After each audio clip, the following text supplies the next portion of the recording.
My name is Daniel Park. For the past 12 years, Novatech Industries was more than just my job. It was my second home, my proudest achievement, and in many ways, my life's work. I wasn't some flashy executive or social media darling. I was the lead systems architect, the guy who worked behind the scenes, building the core framework of our flagship AI control module, the very heart of our robotic automation line. My patent, registered quietly under my name during a joint venture with the company, powered over 70% of our revenue-generating systems. I never cared much for titles or the spotlight. I wore the same black hoodie most days, took my coffee without sugar, and treated the janitor the same as I would the CEO. I wasn't trying to climb the corporate ladder. I was too busy keeping the ladder from collapsing. But things changed the moment Evelyn Crane walked in. She was young, mid-30s at most, with sharp heels, sharper cheekbones, and a glare that could turn boiling coffee to ice. A Harvard MBA with a background in corporate restructuring, she was brought in as the new division director after our previous VP retired quietly. The board introduced her like she was a blessing wrapped in expensive perfume and a PowerPoint deck. I remember our first meeting. She scanned the room like she owned it, pausing on me just long enough to frown. "You must be the engineer," she said, flipping through her iPad. "Daniel, is it?" "Architect," I corrected, offering my hand. "Systems architect." She shook it like it offended her. That should have been my first clue. The next few weeks were a whirlwind. Evelyn launched meetings at odd hours, tore apart long-established workflows, and used words like synergy and optimization so often they lost all meaning. But what rattled me most was how she never asked, only ordered. She cut funding to R&D by 30% without consulting anyone. My team?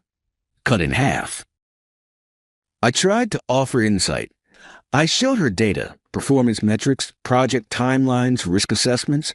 She brushed me off every time with a thin smile and a rehearsed phrase, "Thanks, Daniel. I'll take it from here." What I didn't know was she had already targeted me for removal. I wasn't part of her vision. I didn't fit the lean, glossy rebranding she was planning. I wasn't loud on LinkedIn. I wasn't a thought leader.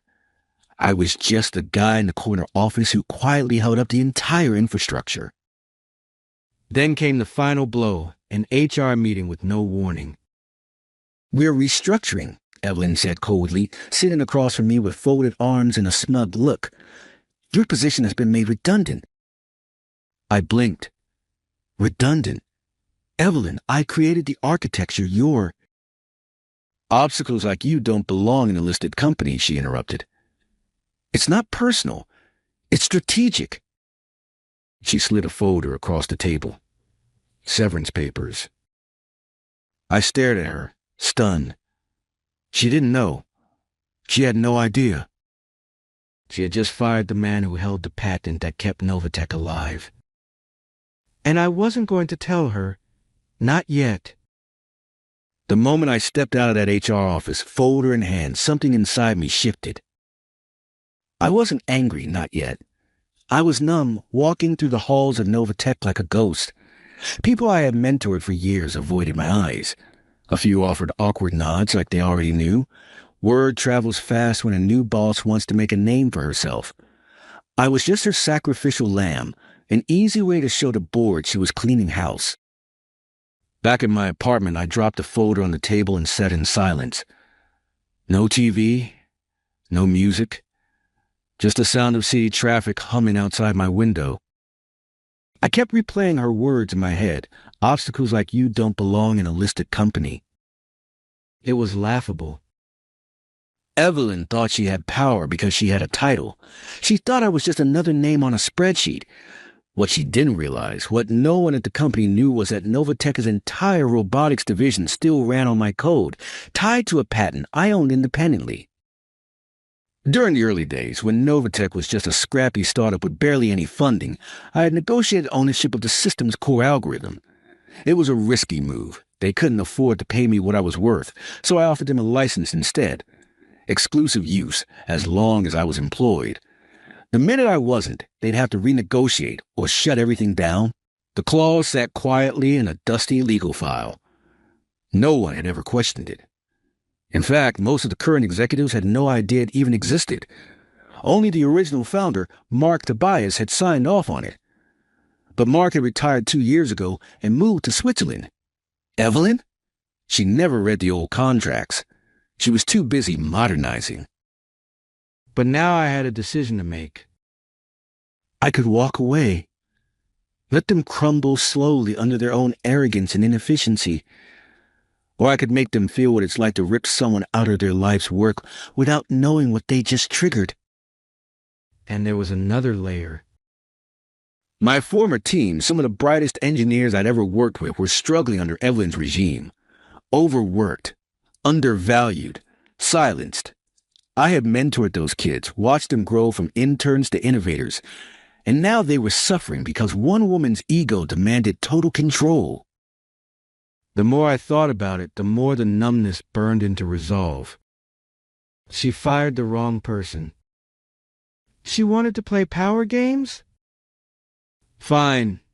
I'd show her what real power looked like. The next morning, I got up early. Not out of habit, out of purpose. I shaved, dressed in a crisp navy blazer I hadn't worn in years, and opened a private file on my laptop titled License Termination Protocol. It was one of those files you never think you'll need. But I had built it with the same precision and care I applied to everything else, just in case Novatech ever forgot that the quiet engineer in the back room was also the reason they had a functioning robotics division. At 9 a.m. sharp, I emailed a formal license termination notice to Novatech's legal department.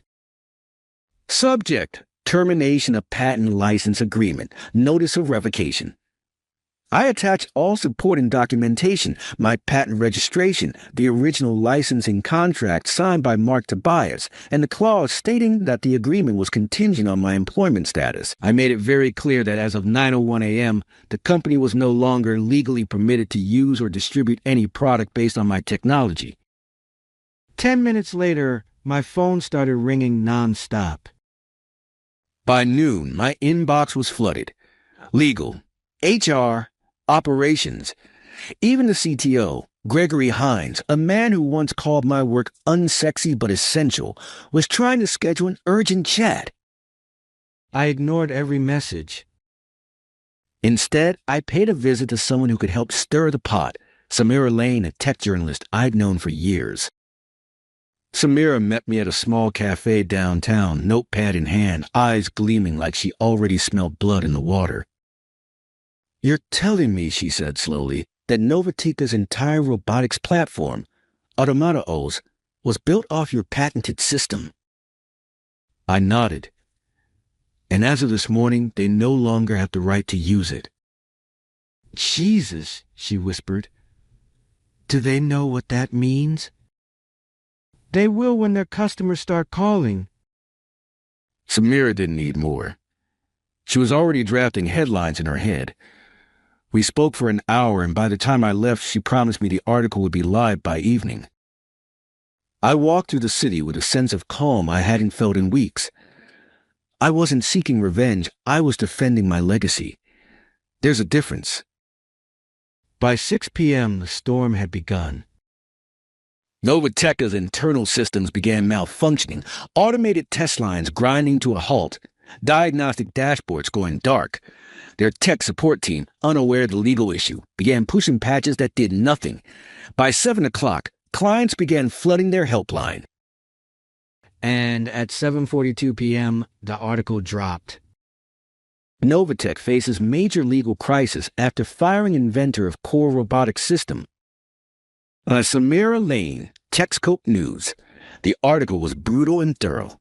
It featured excerpts from the license agreement, an overview of the patent, and a not-so-flattering profile of Evelyn Crane, painting her as the arrogant executive who didn't do her homework before pulling the trigger. Social media lit up. Tech analysts speculated on the company's survival. Investors panicked. And Evelyn? She called me at 8:14 p.m. I let it ring. Then again at 8:16. And 8:17. On the fourth try, I picked up. "Daniel," she said, breathless, "we need to talk." I could hear the tension in her voice, the thinly veiled panic she was struggling to contain. Gone was the sharp-tongued executive who called me an obstacle. Now she sounded like someone realizing the ice beneath her stilettos had just cracked. "There's nothing to discuss," I said calmly. This is a misunderstanding. You didn't explain any of this when we—" You fired me, Evelyn. You didn't give me a chance to explain anything. You made a decision. Now you're seeing the consequences. There was silence on the other end. "Then, Daniel, listen, we're willing to renegotiate the license. Our legal team is preparing." No. No? I'm not interested in renegotiation. You didn't value me as an employee. You won't buy me off now. The patent stays with me. Novatech needs to find another solution. Her voice hardened. Do you realize what you're doing? You're destroying the company. I paused, choosing my words carefully. "I'm just reclaiming what's mine." She hung up. Over the next few days, things spiraled. Stock prices plummeted. Clients pulled contracts. The board called an emergency meeting.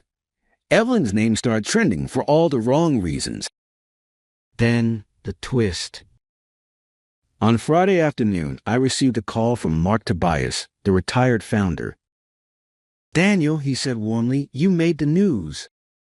Not how I expected to, I chuckled. "I should have warned them.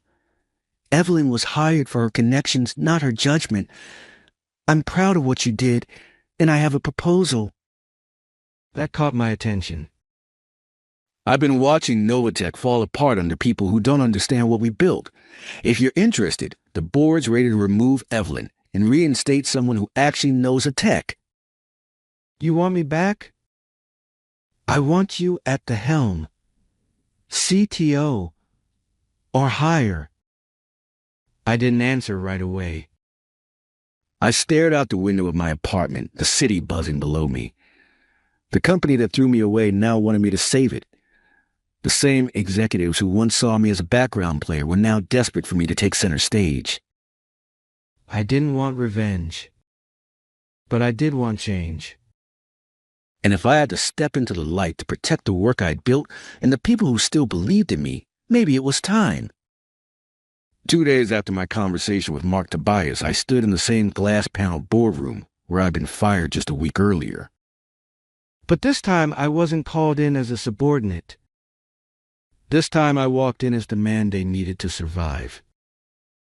12 board members sat around a long, polished table, their faces a mixture of concern, shame, and exhaustion.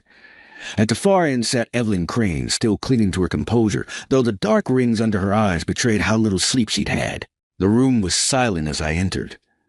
Every eye turned to me.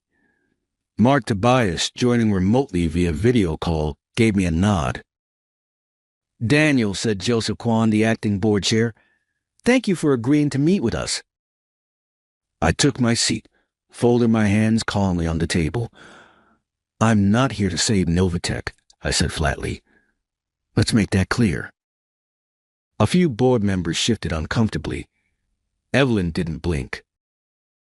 "I'm here for the engineers who stayed late every night trying to make miracles happen with half the budget. I'm here for the clients who trusted the systems I built. I'm here to make sure the people who understand this company, the ones who built it, are never treated like garbage again." Mark smiled faintly through the screen. Evelyn, however, leaned forward.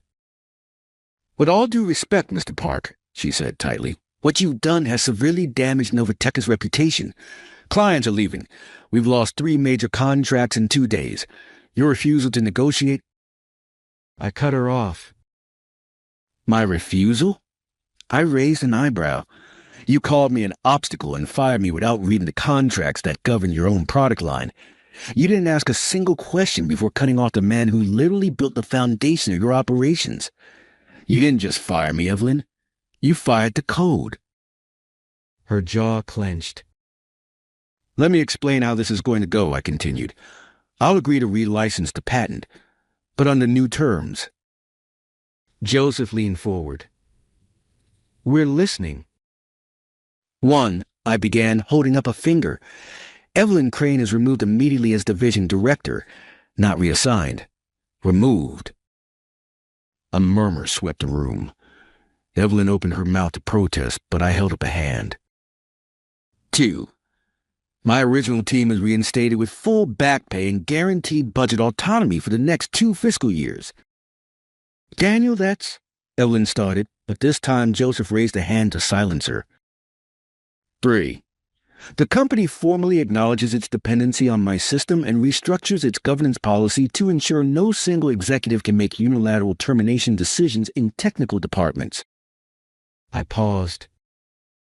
And I don't want the CTO title. More confusion. I want Chief Innovation Officer. And I want a seat on this board that got their full attention. Mark, still calm, spoke first. That's quite a list. It's not a negotiation, I replied. It's a rescue mission, and that's my price. Joseph sighed. We need a few minutes. The board filed out into an adjoining room, leaving just Evelyn and me. She stood, arms crossed, fury in her eyes. You think you've won something? No, I said. I didn't do this to win. I did this because you forgot the most important rule in leadership. Never assume the quiet ones are powerless. You humiliated me, she hissed. You humiliated yourself. All I did was turn on the lights. She looked like she wanted to lash out, but instead she turned and walked away, heels clicking on the tile like a drumbeat of retreat. 10 minutes later, the board returned. Joseph didn't sit. He looked directly at me. We accept your terms. And just like that, everything changed. Within 48 hours, Evelyn was officially terminated. Her departure was labeled as a strategic leadership change, but everyone knew the truth. The company issued a public statement acknowledging its dependency on third-party intellectual property and pledged to create stronger protections for its developers. Internally, I was met with applause when I returned. My team, what was left of it, gathered around me like soldiers welcoming back their captain. Some of them had tears in their eyes. Others just looked relieved. Welcome home, boss, said Alicia, my former project lead, with a smirk. Miss us? Desperately, I grinned. But the moment I truly felt the weight of everything came a few days later, when I stepped into the empty lab where I used to work alone at night. The lights flickered on. The walls were lined with old prototypes and scribbled whiteboards. My desk was just how I left it, neatly organized, no personal decorations, just blueprints and circuit diagrams. I sat down slowly. For a while, I didn't do anything. I just sat there and let it all wash over me. The betrayal, the humiliation, the vindication. I had lost my job, my pride, and nearly my purpose. And yet, here I was. Not just back, but stronger. I looked at the blank sheet of paper on my desk and wrote one sentence. Never let anyone make you feel replaceable in a world you helped build. 3 months later, Novatech looked nothing like the company Evelyn Crane tried to mold. Gone were the hollow, motivational posters and stiff suits. The sterile walls had been replaced with sketches, prototypes, and vibrant discussion spaces. Innovation was no longer a buzzword in a quarterly presentation. It was the pulse of the company. And at the center of it all, I sat at a table surrounded by the same people who had once watched me pack up my office in silence. Alicia, our lead systems integrator, was briefing the group on a new client from South Korea interested in our modular AI chips. Her voice was steady, confident. Across from her, Ravi was laughing with 2 interns, kids I'd hired as a favor to a community college professor I respected. The energy in the room was real now, not manufactured. I leaned back and just watched for a while, let it all sink in. My new office was smaller than the old executive suite they'd offered me. I declined the luxury. I didn't need a panoramic view of the skyline or imported leather chairs. I wanted proximity to the people building the future. My people. Funny how everything Evelyn tried to destroy had only made this stronger. She'd landed a consulting gig in another city, still clinging to her resume and buzzwords. I didn't care. I wasn't looking back anymore. What surprised me the most was how many messages I'd gotten since the article went viral.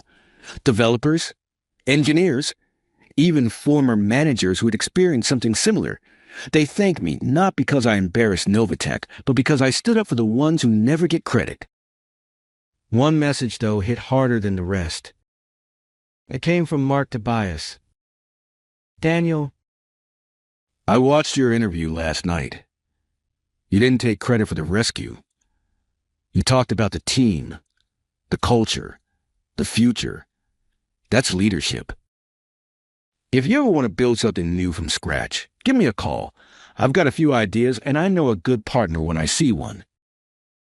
Mark, I kept that email starred at the top of my inbox, a quiet reminder that the people who matter recognize substance over noise. A few days later, during a quarterly town hall, I stood before the full staff for the first time. No PowerPoint, no flashy slogans, just me and a handheld mic. 3 months ago, I said, I was escorted out of this building with a severance folder in my hand. I've been labeled redundant by someone who never took 5 minutes to understand what we actually do here.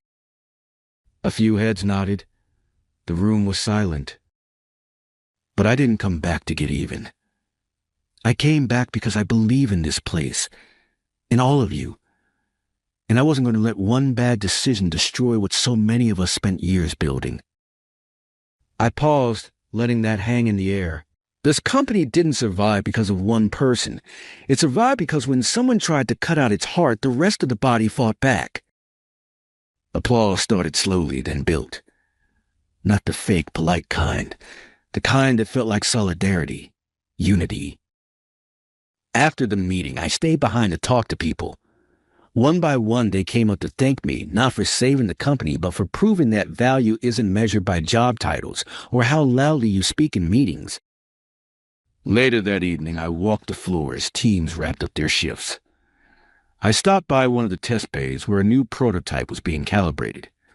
Alicia was hunched over a console, muttering about a voltage error. "Need a hand?" I asked. She smiled without looking up. "You still remember how to fix low-current power drain?" "Try me." We worked quietly like old times. No ego, just mind-solving problems together. When it powered on, she turned and bumped her shoulder into mine playfully. "I had your back." "Glad I never really left," I said. We both knew what I meant. My name was never in the headlines, and I'd never been part of the corporate clique. But my work was always there, quiet, resilient, essential. And now so was I. That night, I took the long way home. Walked past the old cafes where I used to sketch designs on napkins. Past a bookstore where I'd first read about machine learning in a dusty corner with broken lights. Past a park bench where I'd once called my mom to tell her I got the Novatech job. Life has a way of circling back when you stay true to what matters. Not revenge, not pride, but purpose. My journey taught me something I'd never read in a business book or heard in a boardroom. Sometimes the most dangerous person in the room isn't the loudest voice. It's the one who built the floor they're all standing on. And when that person finally speaks, everyone listens. My name is Daniel Rhodes. For nearly 3 decades, I was the first to clock in and the last to leave at Renwick Industrial Solutions. People used to joke that I came with the building. I joined at 22, fresh out of trade school, eager to prove that loyalty and hard work could still mean something in this world. Back then, Renwick was just a mid-sized manufacturing company trying to stay afloat in a competitive market. I started in maintenance, fixing busted motors and tracking down electrical faults with nothing more than a wrench, a multimeter, and a stubborn belief that everything broken could be fixed if you just kept at it. I worked my way up, not by kissing anyone's boots, but by showing up every day and doing my job better than anyone else. I became the facilities manager after 14 years, responsible for everything that kept the place running. The machines, the power systems, even the emergency protocols. I trained new hires, managed repairs, and made sure Renwick never once had to shut down due to internal error. I was the guy they called at 2 a.m. when something exploded or shut down without warning. I didn't mind the hours. I didn't mind missing holidays, anniversaries, even my son's graduation. I told myself it would all be worth it in the end. The pension, the benefits, the security. That was the promise they gave us loyal ones. I wasn't flashy. I didn't drive a Mercedes like some of the execs or eat lunch at steakhouses during work hours. My shirts had grease stains, and I wore steel-toed boots till the soles wore thin. But I took pride in my work. I kept the lights on, literally, and people respected that. Or so I thought. I had just turned 51 when they told me. 3 days before my 30th work anniversary. 3 days before my retirement benefits and lifetime health insurance were scheduled to activate. Company restructuring, said Mr. Andrew Voss, the new CEO.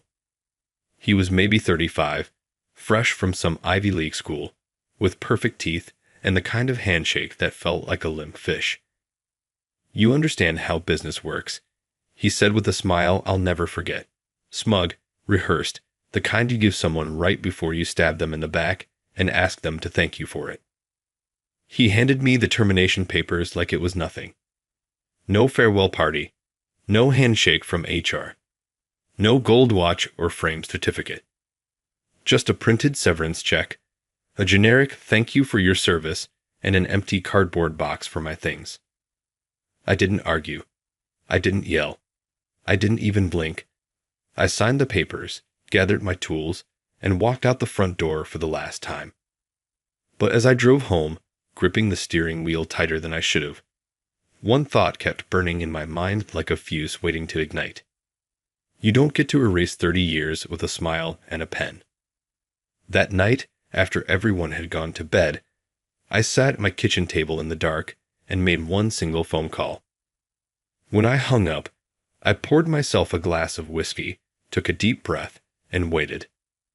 By morning, Andrew Voss would collapse to the floor, and nothing in his world would ever be the same again. I didn't call a hitman or anything like that, in case you're wondering. I'm not a criminal. I've spent my whole life believing in structure, in rules. But there's a difference between following rules and letting people walk all over you. The call I made was to someone I hadn't spoken to in 18 years, Thomas Grant. Once upon a time, we were best friends. Then business got between us. Back in 2007, Tom and I pitched an efficiency system to Renwick. A smart grid system that would save them thousands annually in energy and maintenance costs. I had the blueprint. He had the software. They passed. We were nobodies, they said. Not the kind of minds you invest in. 6 months later, Renwick implemented a suspiciously similar system, but under someone else's name. Voss's uncle, to be exact. We lost everything, and we never spoke again. But Tom hadn't forgotten. Neither had I. I'd followed his career from a distance.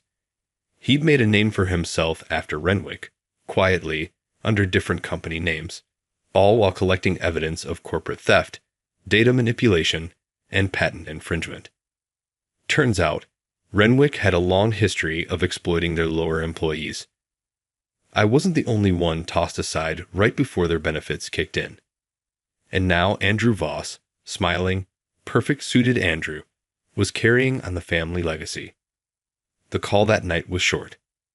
"You're sure you want to do this?" Tom asked. I gave them 29 years, I said. They gave me a box. A pause. Then, "All right. I'll send you a file tomorrow. You forward it to the right people, and we'll watch them burn." When I woke up the next morning, I found an encrypted folder in my inbox. Inside, a decade's worth of internal emails, financial reports, and most damning of all, evidence of fraudulent safety inspections signed by Voss himself.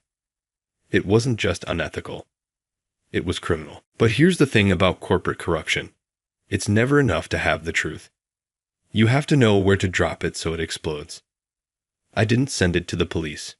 Not yet. Instead, I sent a copy to someone else. Someone who'd been trying to get inside Renwick for years. Her name was Naomi Park, an investigative journalist who ran a niche but respected watchdog site that specialized in white-collar crime. She'd contacted me once, years ago, about workplace treatment at Renwick. Back then, I was too scared to talk. Not this time. I included a short note. You once asked about Renwick. I'm ready to talk. Daniel Rhodes. Within an hour, she replied. Mr. Rhodes, you just gave me the story of the year. Let's meet. Tonight. And that's when the real unraveling began. We met at a diner on the edge of town, the kind of place where no one asks questions and the coffee flows like water. Naomi Park was sharper than I remembered. She wore a plain jacket and no makeup, her recorder already on the table before I slid into the booth. You look like hell, she said, without even a smirk. Yeah, well, I replied, corporate loyalty doesn't age like wine. She tapped the recorder. Tell me everything. For the next 2 hours, I spilled it all. Names, dates, cover-ups, the fraudulent safety inspections, the real reason the old warehouse fire was never investigated, the pattern of layoffs just before retirement thresholds. I even had old logbooks and security clearance records I kept out of habit, thinking they'd someday make a good memoir. Turns out, they'd make something much more valuable. Evidence. When I finally leaned back, exhausted, Naomi didn't speak for a long time. She just stared at the notes she jotted in tight, perfect handwriting. This is systemic, she finally said. You're telling me they've been shaving off benefits from employees for over a decade, just to keep the bottom line clean. Yeah, I said. And Voss, he's not just continuing it. He's accelerating it. She looked up. If even half of this holds up, Daniel, this could shut them down. I nodded. That's the plan. She paused the recorder.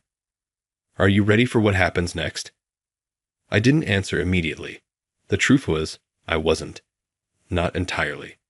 I was still adjusting to the reality that my career had ended with a manila envelope and a forced smile.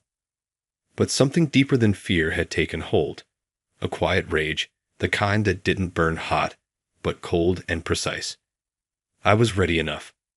The first story dropped a week later. Re-NWICK Industrial FAC is ACCUSATIONS of FRAUD.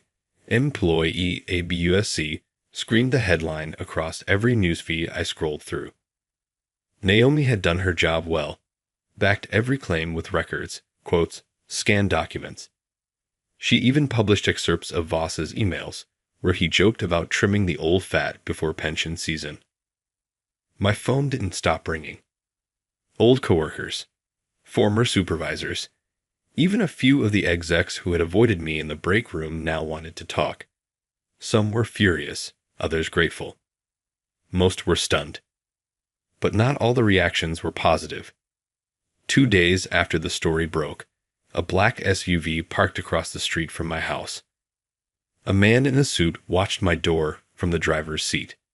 He didn't get out. He didn't need to. I knew exactly what he was there for. A warning. They wanted me to know they were watching. The next day, I found my mailbox torn open and emptied. The morning after, a dead crow was left on my porch. Classic intimidation tactics. I called Naomi. They're trying to scare me. Are you scared? She asked. No, I replied. But I am pissed. That's when she told me about the whistleblower protections being arranged. Lawsuits were forming. A class action suit already had 14 plaintiffs, and government agencies were requesting interviews. She had my back. So did a growing number of former Renwick employees who were finally speaking out. People who, like me, had stayed silent too long. Meanwhile, Voss wasn't going down quietly. He did what snakes like him always do. Held a press conference, blamed disgruntled ex-employees, and promised an internal audit. He smiled through it all, as if the walls weren't caving in behind him. But Naomi wasn't finished. The second article landed harder than the first. This time, she published a full expose on the warehouse fire from 2013, complete with fire marshal records, falsified reports, and a confidential witness statement that placed the blame directly on neglected maintenance protocols.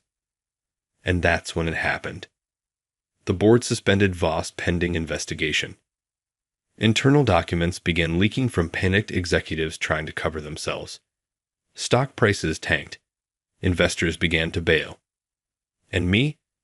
I watched it unfold from my modest living room, drinking black coffee and flipping channels between news coverage, court hearings, and shareholder panic. But victory didn't feel like I thought it would. The man who'd sat across from me at the termination table, grinning like a wolf, was now splashed across every business news segment.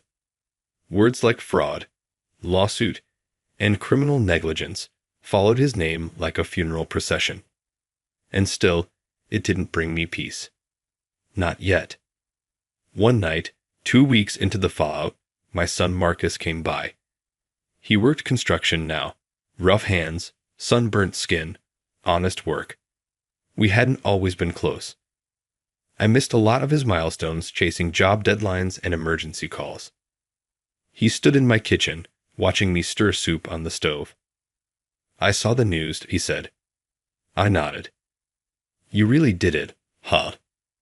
His voice wasn't judgmental, just uncertain. "I didn't plan it," I said. "But when they pushed me out, I couldn't let them get away with it." He walked over, grabbed a spoon, and tasted the soup. "Still too much salt," he muttered. Then, after a pause, "I'm proud of you, Dad." I stopped stirring. "I mean it," he continued. "You got dealt a dirty hand, but you didn't fold. You played it better than anyone else could have." That's when it hit me. This wasn't just about revenge. It was about showing people like Marcus that you don't have to accept injustice quietly. That when the system fails you, you don't have to fail yourself. You fight back. You stand up, even if your knees shake. Even if it takes 29 years and one final betrayal to light the fire. It should have ended with Voss getting suspended. That's what I thought. But like any cornered predator, he came out swinging. A week after the second expose dropped, my lawyer called me in a panic. "They're filing a defamation lawsuit against you," she said. "Voss's legal team is claiming the files you shared were stolen company property. They're also alleging you falsified evidence." I didn't say anything at first. I just let it settle like a weight in my chest. After all this, after telling the truth, after risking everything, they were flipping the story. "It's meant to scare you," she said. "To discredit you and stall the investigation. Don't panic." But I did panic. Quietly. I hadn't just sent Naomi those files. I kept backups. One on an old USB. One printed, stored in a sealed envelope in a safety deposit box under my wife's name. But I hadn't expected this. I hadn't expected Voss to risk even more exposure just to silence me. That same day, a news segment ran claiming I had a personal vendetta against the company. They dragged up an old HR dispute from 2004 where I filed a complaint about unpaid overtime. The story painted me as bitter, unstable, and potentially vengeful. For the first time since all this began, I felt the tide pulling against me. Marcus called that night. "You okay?" he asked. "They're trying to make me look like some lunatic with an axe to grind." I said. "Are they succeeding?" "I don't know," I whispered. "Maybe." There was a long pause on the line. Then he said something that hit me harder than any headline. You taught me to tell the truth, even when it hurts, even when it costs you everything. So tell me, was it the truth, Dad? Yes. Then screw them. Keep going. I hung up with my jaw clenched tight. The anger was back, not wild, but focused.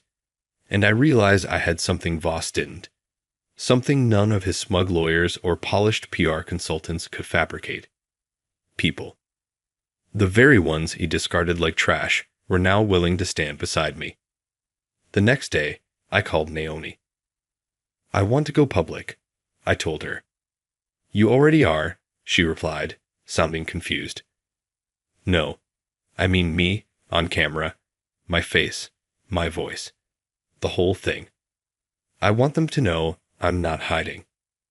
She was quiet for a moment. That would be a big risk, she said. They'll dissect your life. They already have. Let's give them something worth dissecting. 3 days later, we aired a live interview on Naomi's channel. It wasn't flashy. No makeup, no background music. Just me, sitting in a folding chair in front of a plain backdrop, telling the truth. I told the world how I dedicated my life to Renwick. How I believed in hard work and loyalty. How I was discarded days before my benefits kicked in, like yesterday's garbage. I showed documents, emails, maintenance records with falsified signatures. I named names, carefully, truthfully. And I looked straight into the camera and said, I didn't come forward to destroy a company. I came forward because I refused to die with the truth locked in my throat. It went viral in under 12 hours. Thousands of comments poured in. Former employees, people from other companies, retirees, whistleblowers, people who had been silenced and sidelined, flooded the comments section with their own stories. I wasn't just a man with a grudge anymore. I was a symbol of something bigger. Voss tried to counter it, of course. His legal team scrambled. But the more they fought, the more people saw the truth. By the end of that week, a congressional inquiry was opened into Renwick's labor practices. Voss was subpoenaed, and one by one, board members began resigning. The house of cards was collapsing. And then, the unexpected happened. One morning, I got a letter in the mail. Not an email. Not a court summons. A real, paper letter, handwritten. It was from Margaret Ellis, the widow of one of the warehouse fire victims from 2013. Her husband, Reggie, had been a forklift operator. Died of smoke inhalation because the fire alarm system failed during a night shift. The letter was short, but every word felt like it carved itself into my ribs. They told me my husband was careless, that he didn't follow procedure. I lived with that shame for 10 years, but your story changed that. You gave him back his dignity. Thank you. I sat there, holding that letter, and I cried for the first time since I walked out of Renwick. Because this was it, the heart of everything. It wasn't just about revenge. It was about restoration, dignity, truth, and reclaiming the stories of people who never got to tell theirs. 2 weeks later, the defamation case against me was dropped. Turns out, Naomi's research team had uncovered even more damning internal memos during discovery. Memos that showed the company knew about the safety violations, knew about the manipulation, and more importantly, knew about me. How long they'd planned to fire me just before the retirement milestone. The tide didn't just turn. It became a flood. 6 months later, I stood outside Renwick's old headquarters. The building was empty now, gutted from the inside, with 4 SALD signs sagging in cracked windows. What used to be a hive of industry, humming with machines and morning chatter, was now nothing more than a hollow shell. The lawsuits had multiplied. Voss was indicted on several counts, including corporate fraud, destruction of evidence, and endangering employees. He pled not guilty, of course, but his bail hearing didn't go his way. Last I heard, he was under house arrest in his mansion, watching everything he built fall apart on cable news. Renwick Industrial Solutions filed for bankruptcy 2 months ago. Their assets were being liquidated to pay out settlements. And I wasn't rich. I didn't want to be. The class action payout wasn't massive, but it was fair, and more importantly, it was an admission of wrongdoing. I gave a chunk of it to Reggie's widow, Margaret Ellis. She cried on the phone when I told her. Said she hadn't expected anything more than a thank you. I told her Reggie deserved better. They all did. Marcus came by one weekend in early spring. We were planting flowers in the backyard, something I never thought I'd find peace in. But there's something healing about dirt under your nails when your soul's been scraped raw. He looked at me and said, "So what now, Dad?" It was a good question. "I don't know," I said. "Maybe nothing. Maybe everything." He chuckled. "That sounds like one of those cryptic old man answers." "Probably is," I smiled. But the truth was, I had ideas. For the first time in decades, I had time. Time to spend with the people I used to miss. Time to think. To write. To teach, maybe. A local community college had reached out after seeing the interview. They wanted me to speak about ethics in industry. Imagine that. A grease-stained lifer talking to future CEOs about right and wrong. And then there was Naomi. She'd gone national. Her series on Renwick had won a journalism award. She invited me to the ceremony, but I politely declined. That was her fight, and she deserved the spotlight. I'd had enough of that. But she did send me a framed headline. The first one. The one that started it all. Fired days before retirement. One man's story brings down a giant. I hung it in my garage, not to gloat, but to remember. To remind myself that the truth isn't always quiet. Sometimes it roars. People often ask me if I regret staying at Renwick so long. If I'd go back and change anything. I think about that a lot. There's a version of me, young, hopeful, still believing that hard work always pays off, who would have said yes. Who might have chased a different job, started a business, maybe even traveled. But now? No, I don't regret it.